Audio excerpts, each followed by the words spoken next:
إذا بها مصلحة للشعب العراقي أنا أتكلم عن نفسي، إذا بها مصلحة أعدامي أعدمني، لأن أنا أهم شيء بالنسبة لي بلدي وشعبي. اسمع الحكم الصادر بحقك، اسمع حتى تكون تفهم الحكم، حتى تفهم شنو هالعياط.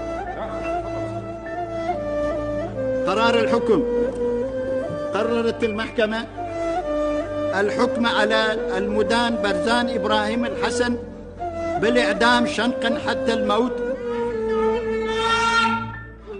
وداعتك مو وينه عندي، وداعتك هذه كبيرة ومن